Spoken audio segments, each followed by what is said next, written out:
Assalamualaikum warahmatullahi wabarakatuh. Alhamdulillah alladzi arsala rasulahu bil huda wa dinil haq liyudhhirahu 'ala ad-din kullihi wa kafa billahi shahida. أشهد أن لا إله إلا الله وحده لا شريك له وأشهد أن محمدا عبده ورسوله صلى الله عليه وعلى آله وسلم تسليما مزيدا أما بعد فأوصي نفسي أولا وإياكم بتقوى الله فقد فاز المتقون. قال الله عز وجل في كتابه يا أيها الذين آمنوا اتقوا الله حق تقاته ولا تموتن إلا وأنتم مسلمون. Saudaraku kaum muslimin dan muslimat yang saya hormati dan yang saya muliakan, puji syukur tentunya tidak pernah kita melupakan di dalam hidup buat kepada Allah Azza wa Jalla atas segala apa yang telah diberikannya kepada kita dan dipenuhinya hajat-hajat seluruh makhluk ini. Dialah satu-satunya zat yang pantas dan patut untuk menyandang segala sanjungan dan pujian dari makhluknya. Kedua, salawat dan salam buat Nabi kita Muhammad sallallahu alaihi wa ala alihi wasallam yang telah berjuang dan berkorban segala apa yang beliau miliki untuk mengemban amanat Allah Azza wa Jalla, membawa titah dari Allah Subhanahu wa Ta'ala siang dan malam,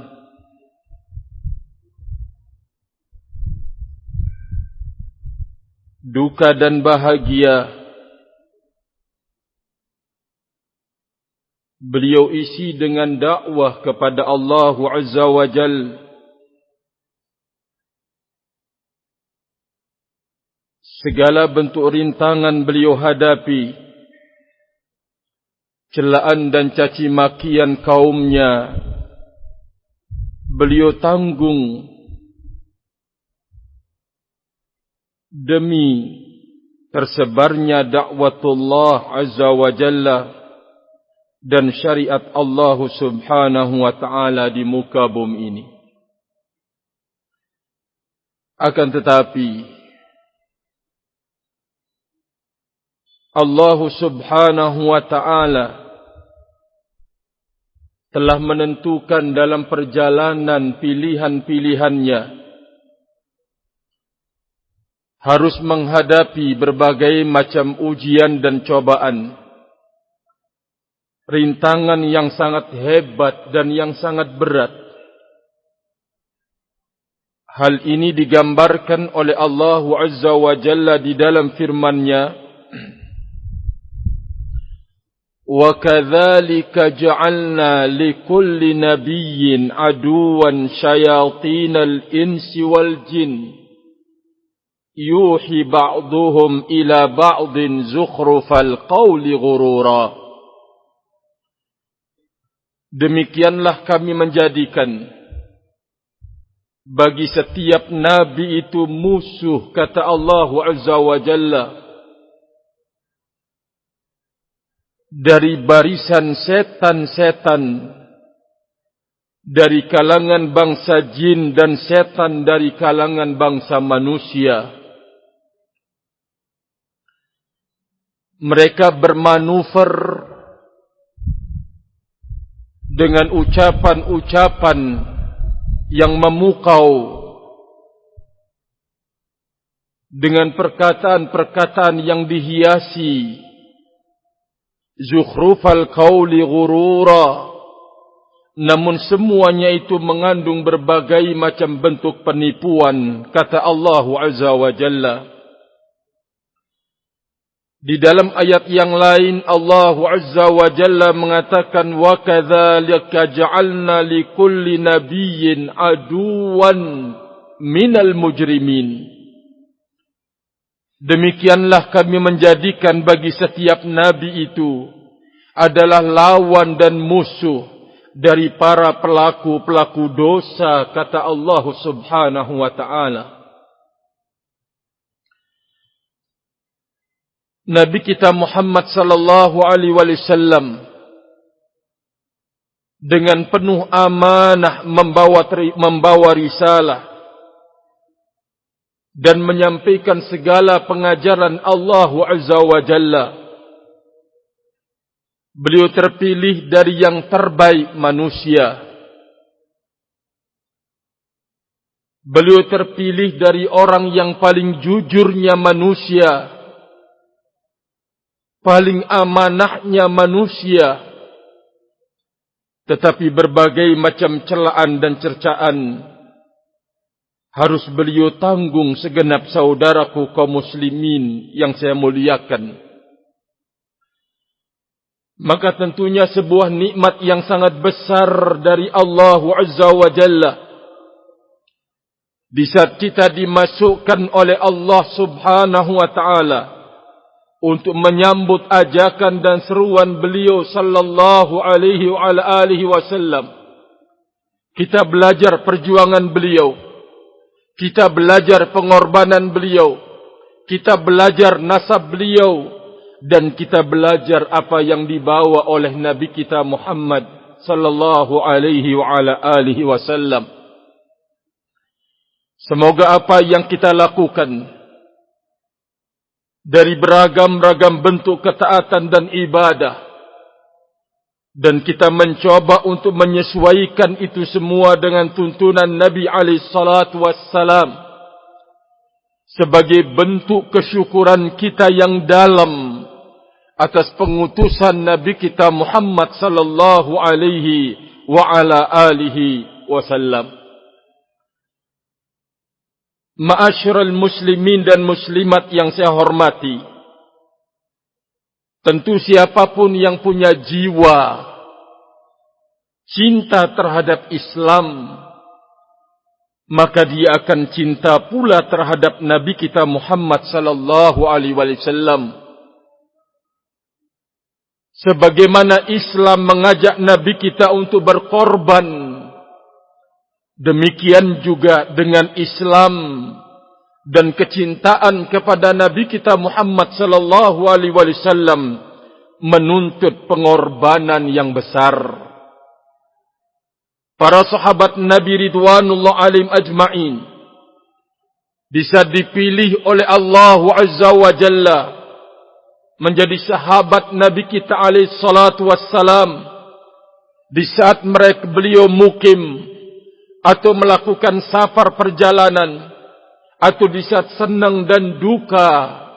Para sahabat Nabi ridwanullah alaihim ajma'in telah menampakkan sebuah sikap yang agung dan mulia dalam hidup mereka. Salah satu contoh apa yang disebutkan oleh Umar radhiyallahu taala anhu, ka Umar ibnul Khattab radhiyallahu taala anhu, engkau adalah orang yang paling aku cintai selain diriku sendiri. Kecintaanku kepada engkau melebihi segala-galanya selain kecintaan kepada diriku. Kata Nabi sallallahu alaihi wa ala alihi wasallam, belum ya Umar, belum wahai Umar, Anda belum dikatakan cinta kepada aku. Kata Nabi alaihi salatu wassalam, Lalu kemudian Umar ibnul Khattab mengatakan, engkau lebih saya cintai dari segala sesuatu, walaupun terhadap diri saya sendiri. Kata Rasulullah alaihi salatu wassalam, Al-an ya Umar. Sekarang wahai Umar, ini dia wahai Umar, bentuk kecintaan yang murni kepada Nabi alaihi salatu wassalam. Mencintai beliau di atas kecintaan kedua orang tua kita, di atas kecintaan anak-anak kita, di atas kecintaan seluruh manusia. Cinta kepada Nabi kita Muhammad sallallahu alaihi wa ala alihi wasallam. Sekarang mana bentuk cinta kita kepada beliau? Adakah lantunan-lantunan, pujian-pujian, sanjungan-sanjungan kepada beliau? Atau bentuk kecintaan itu adalah wujud nyata amaliyah kita terhadap Islam dan menerima segala bimbingan Nabi kita Muhammad sallallahu alaihi wasallam? Inilah yang menjadi jawabannya. Bukan polesan kata, sanjungan dan pujian sampai kemudian melebihi statusnya sebagai seorang manusia, keluar dari jalur dia sebagai hamba Allah Azza wa Jalla. Bukan demikian gambaran seseorang yang cinta kepada Nabi sallallahu alaihi wasallam. Namun kecintaan kepada Nabi alaihi salatu wassalam adalah sebuah pembuktian di dalam hidup, yaitu tasdiqu,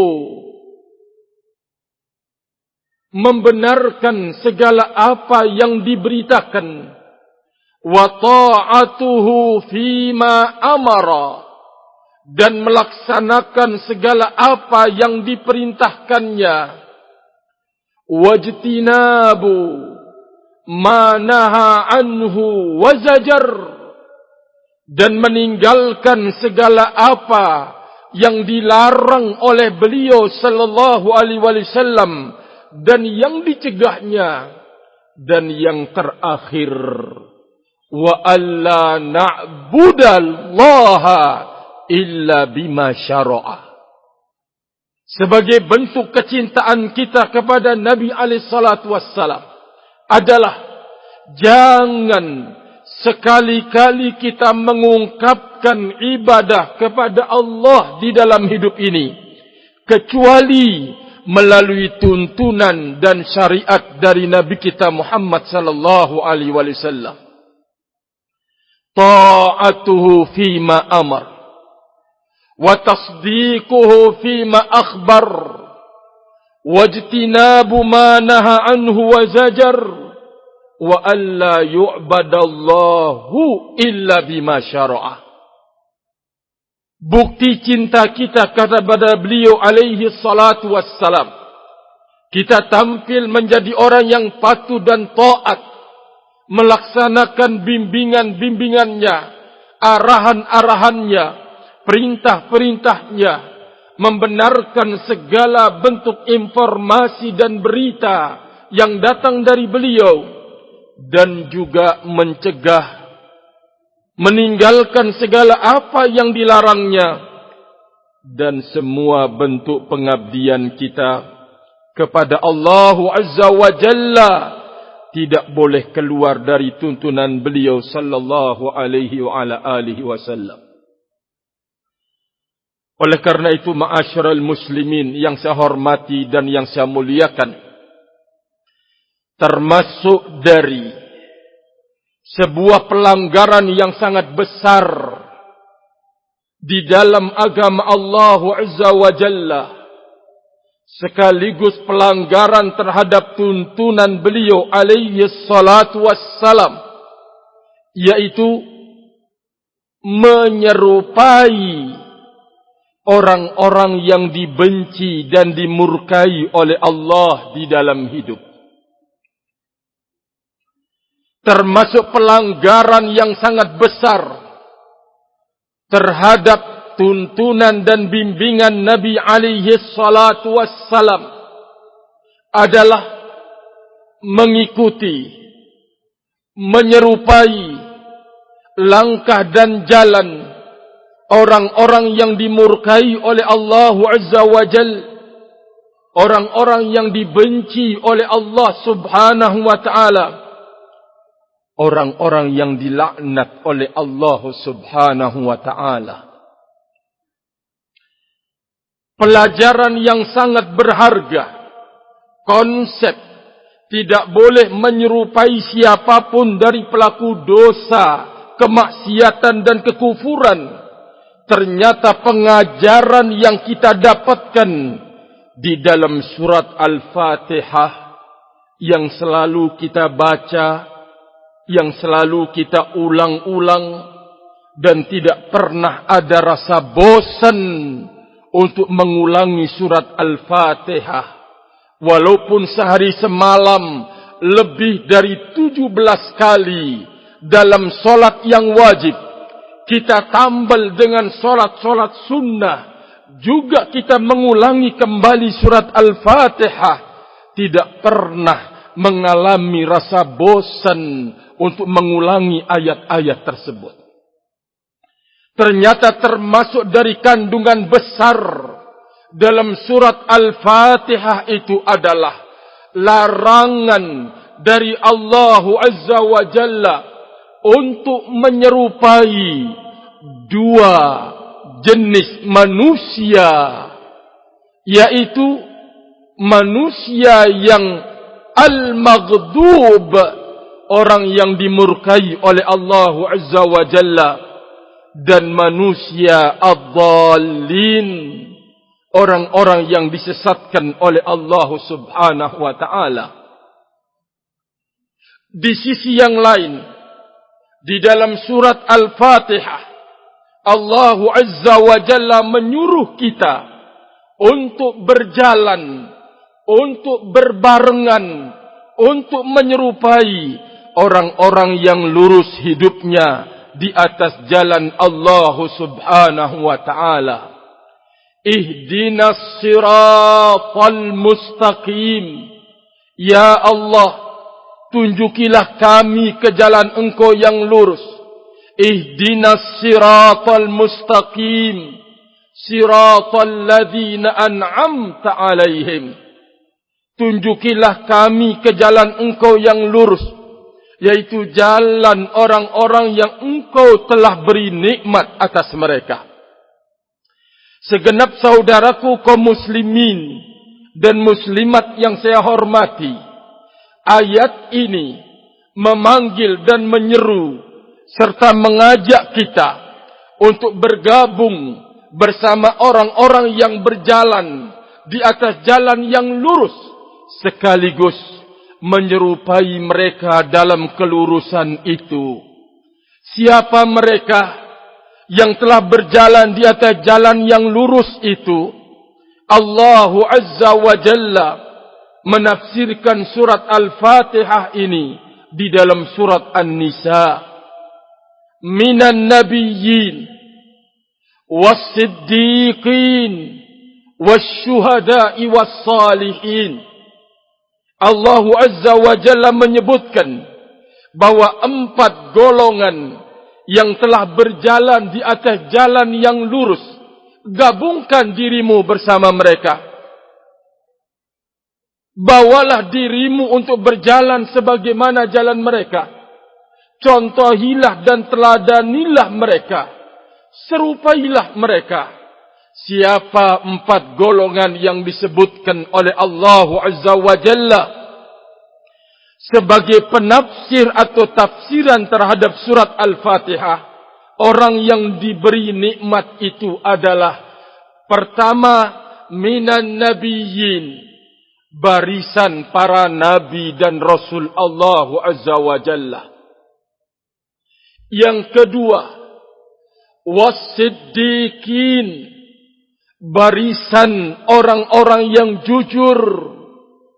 Yang ketiga, wasyuhada, orang-orang yang mati syahid. Dan yang keempat adalah as-salihin, orang-orang yang saleh. kata Allah Subhanahu wa ta'ala.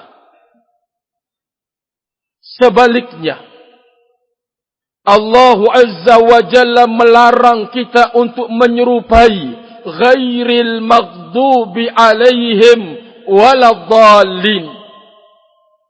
Jalan orang-orang yang dimurkai oleh Allah, jangan Anda ikuti, jangan Anda tiru, jangan Anda bergabung bersama mereka, yaitu orang-orang yang dimurkai oleh Allah Subhanahu wa ta'ala.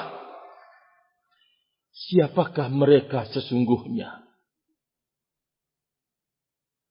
Masukkah orang-orang yang beragama Islam ke dalamnya?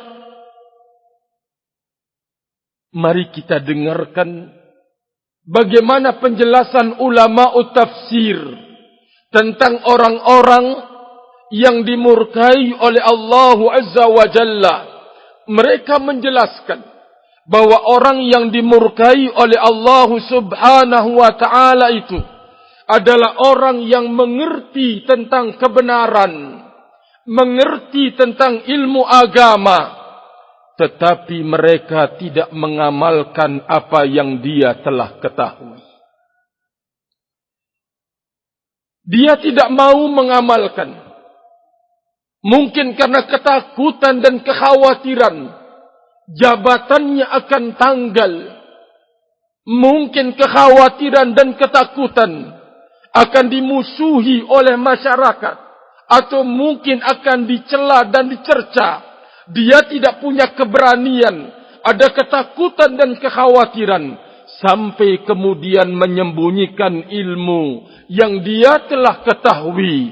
Maka ini termasuk dalam barisan orang-orang yang dimurkai oleh Allah. Orang yang menyembunyikan ilmunya, ma'asyiral muslimin dan muslimat yang saya hormati.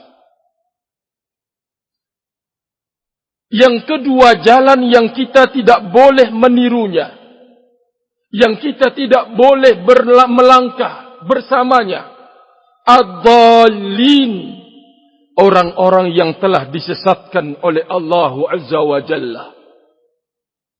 Siapa mereka itu?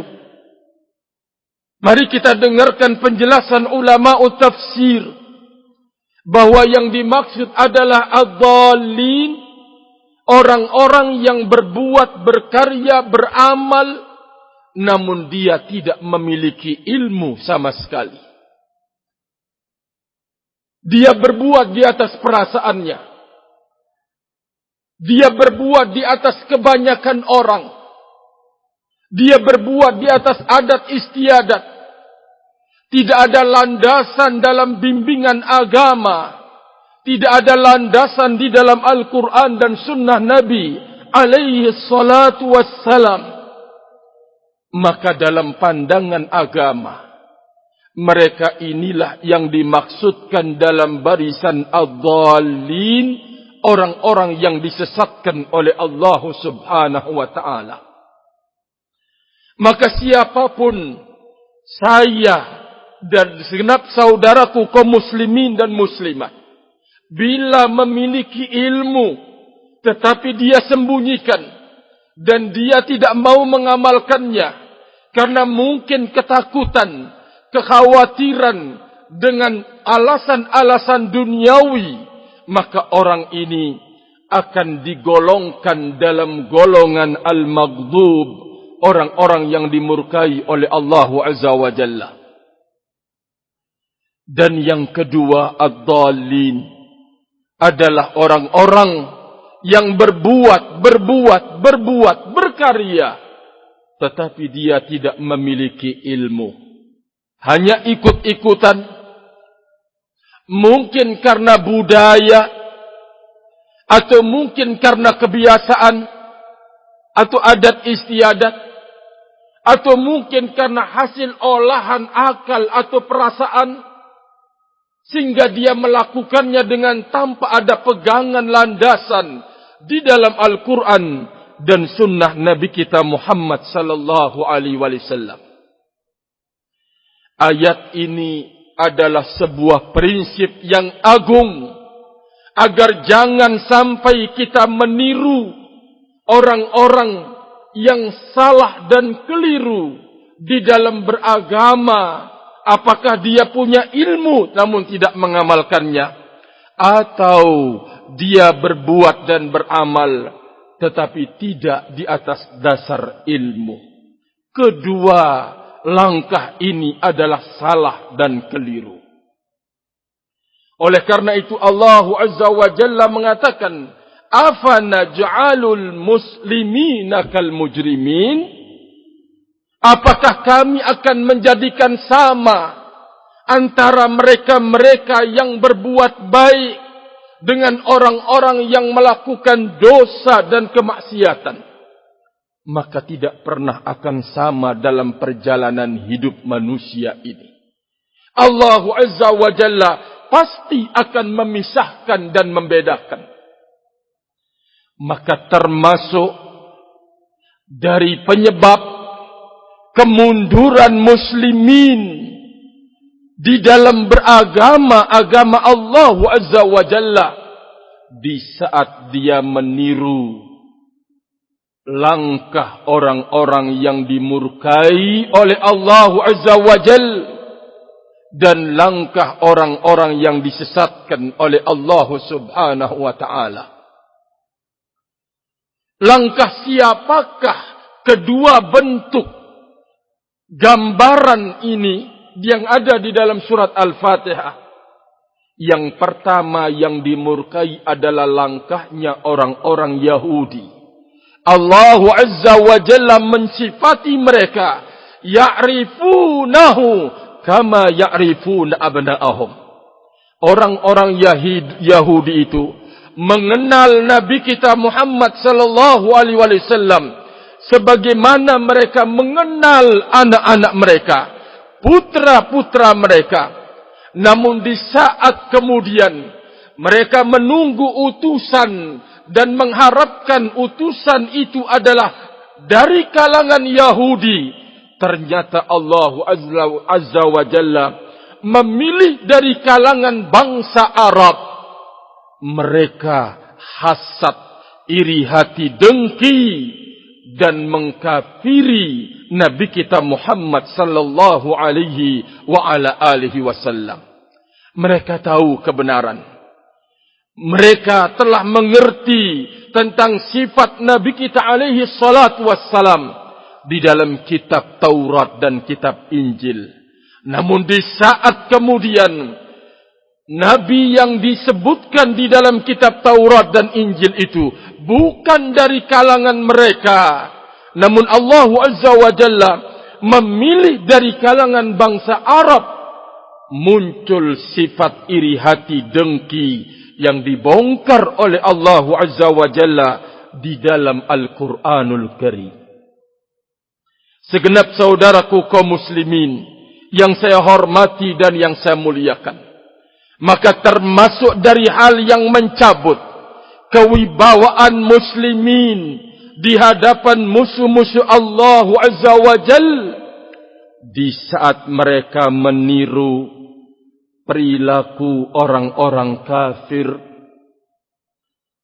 akhlaknya orang-orang kafir, adat istiadat orang-orang kafir, kebiasaan orang-orang kafir, sampai kemudian mengikuti ciri khas mereka, sampai mengikuti keyakinan mereka, bahkan sampai meniru peribadatan mereka.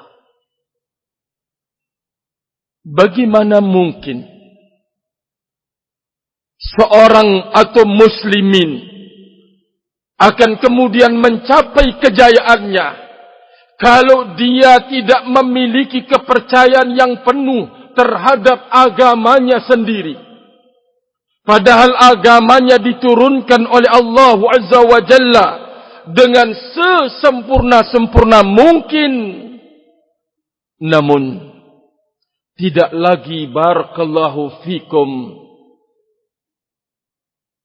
mengikuti bimbingan agamanya, terjatuh di dalam meniru perilaku dan akhlak orang-orang kafir kepada Allah Azza wa Jalla.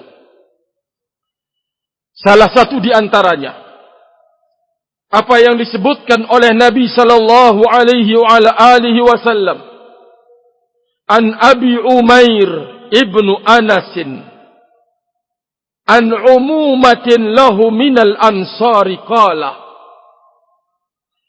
dari Abu Umair bin Anas, beliau meriwayatkan dan mendengar hadis ini dari paman-paman beliau para sahabat Nabi dari kaum Ansar. Dia berkata, ihtamman Nabi sallallahu alaihi wasallam lis-salati kaifa yajma'un nasa laha.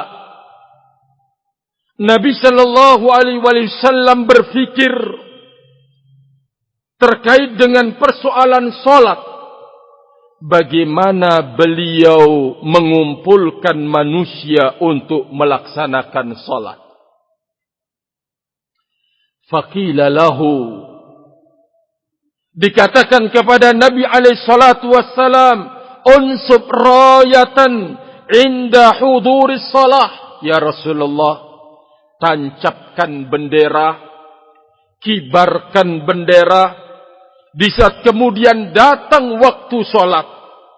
Fa idza ra'auha, apabila mereka melihat bendera itu telah dikibarkan, maka sebagian mereka akan memberitahukan kepada sebagian yang lain bahwa waktu salat telah masuk.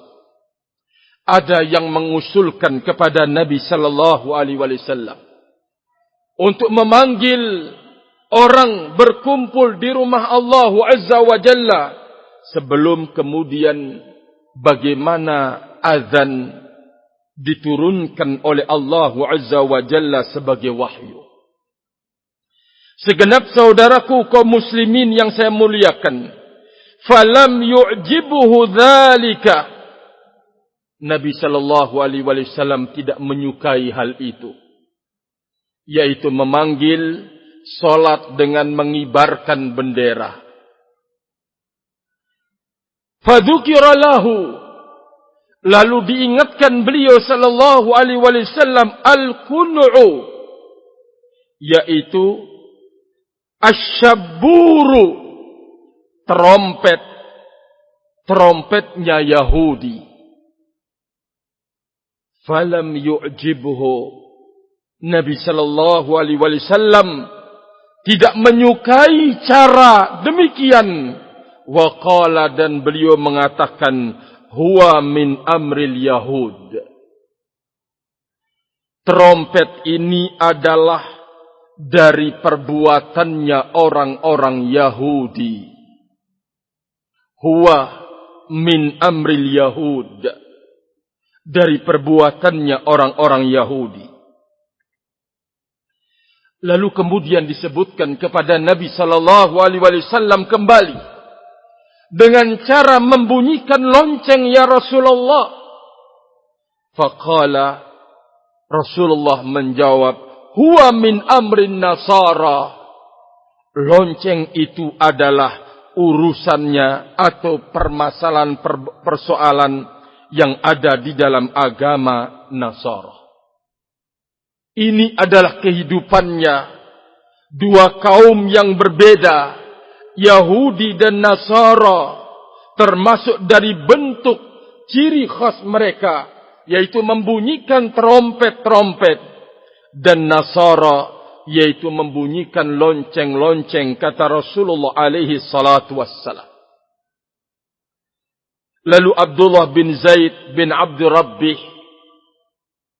kemudian pulang ke rumahnya, sambil beliau terus berfikir tentang apa yang sedang dipikirkan oleh Rasulullah alaihi salatu wassalam, bagaimana cara memanggil orang-orang yang melaksanakan salat.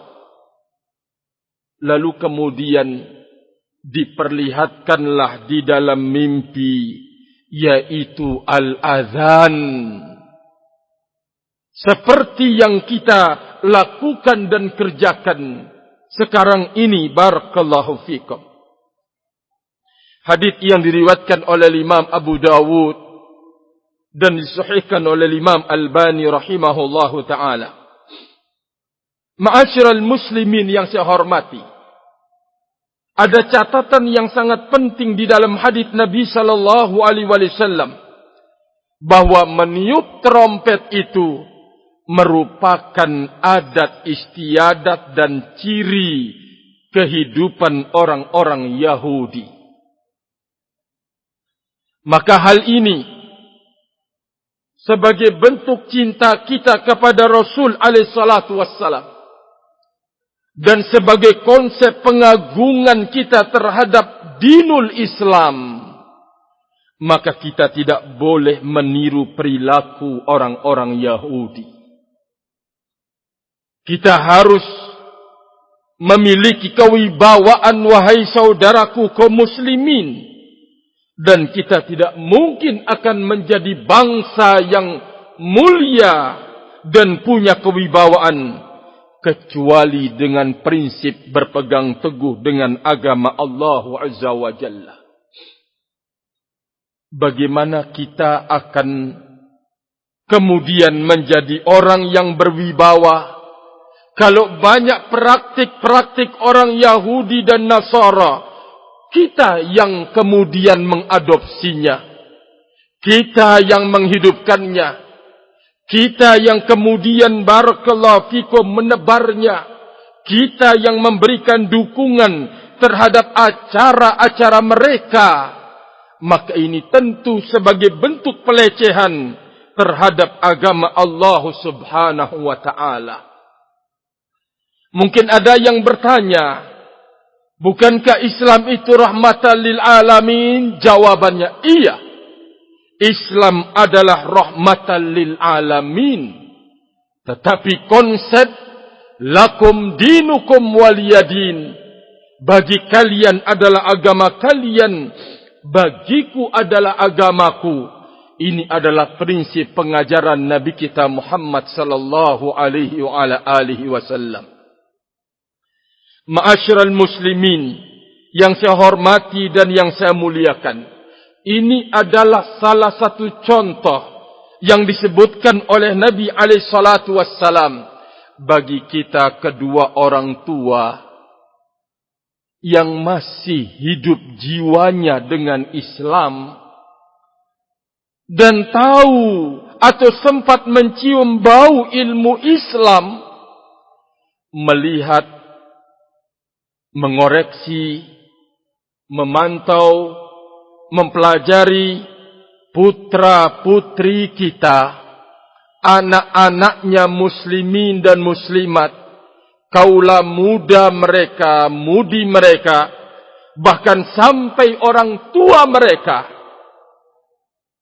Bukan Nabi kita alaihi salatu wassalam yang dijadikan figur di dalam hidup. Bukan orang-orang soleh yang menjadikan figurnya di dalam hidup. Barakallahu fikum.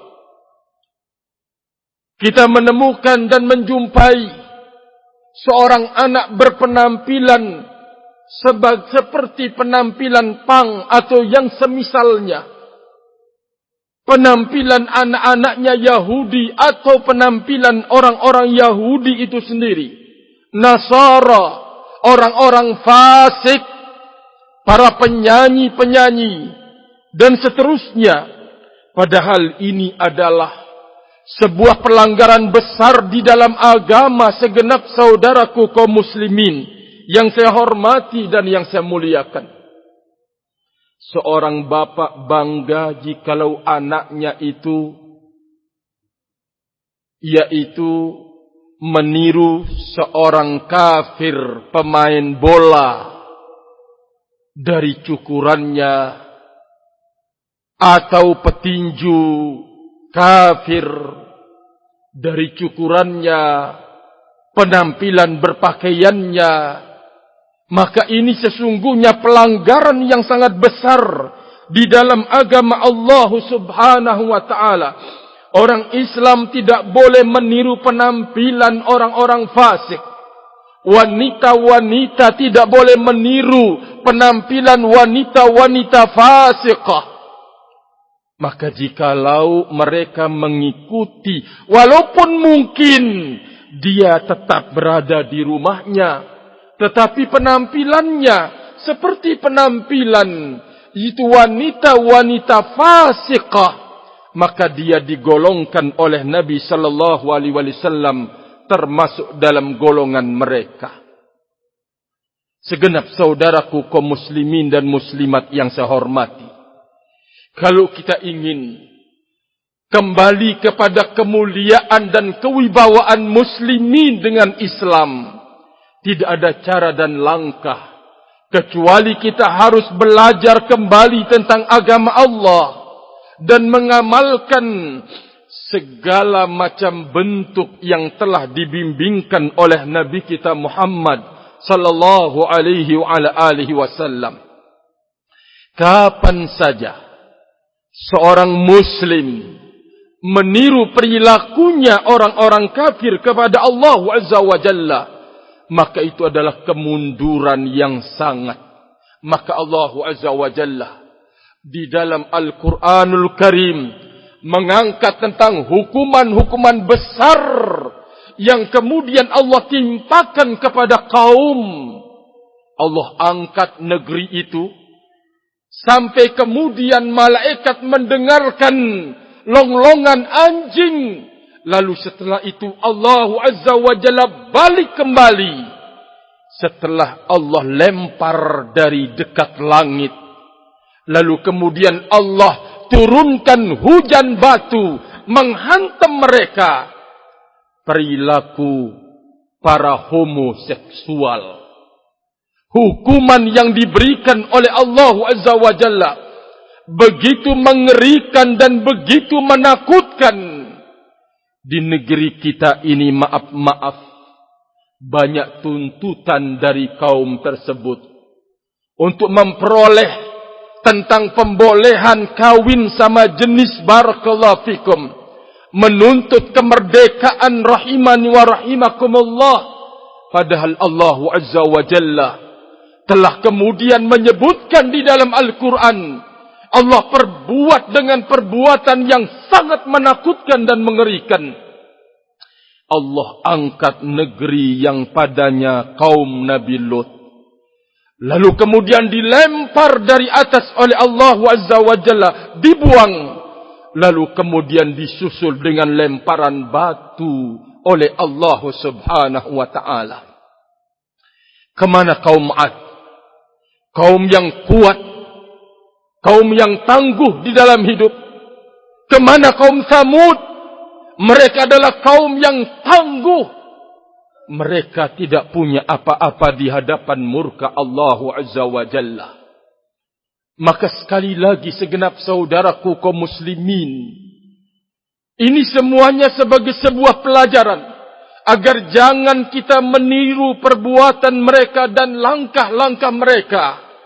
Bukankah termasuk kejahatan besar di saat ada orang-orang Islam membela perbuatan atau melindungi perbuatan, barakallahu fikum, perbuatan yang dimurkai oleh Allah Azza wa Jalla? Segenap saudaraku kaum muslimin yang saya hormati dan yang saya muliakan, Allah melaknat orang-orang Yahudi dan Nasara. Bani Israel dari lisan Nabiullah Daud dan lisan Nabiullah Isa alaihi salatu wassalam. Kenapa Allah melaknat mereka dari lisan kedua Nabi ini?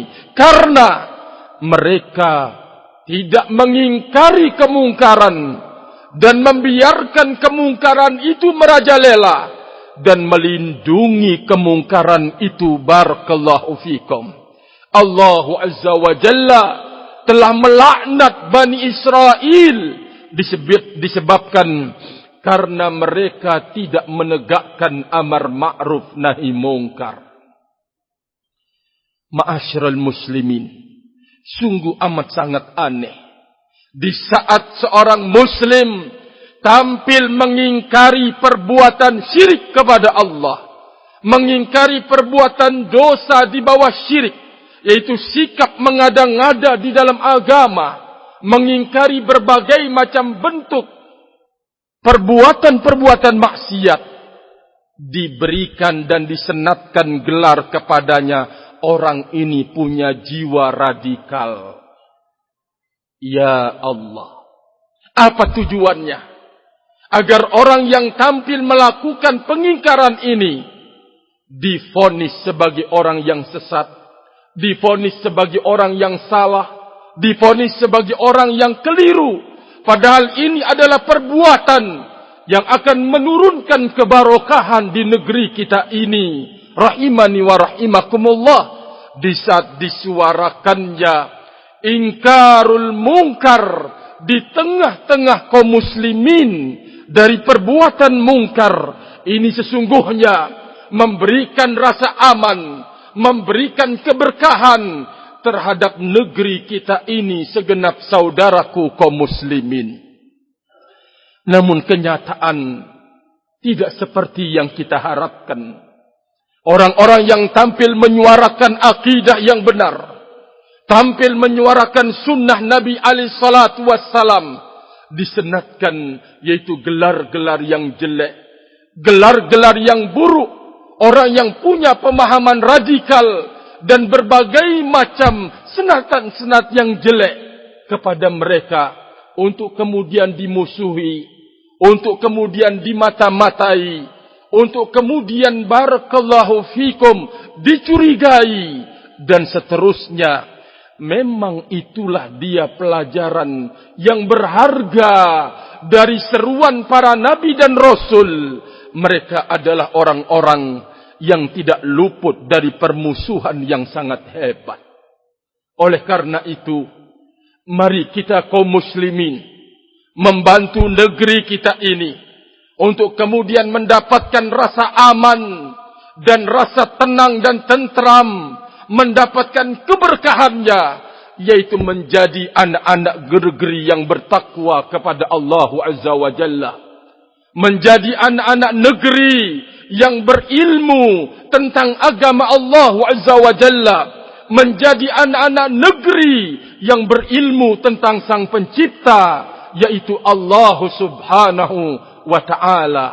Maka oleh karena itu, barakallahu fikum, upaya seruan dan dakwah untuk kembali kepada agama Allah Azza wa Jalla sebagaimana yang diajarkan oleh Nabi alaihi salatu wassalam adalah seruan kemuliaan buat negeri kita ini.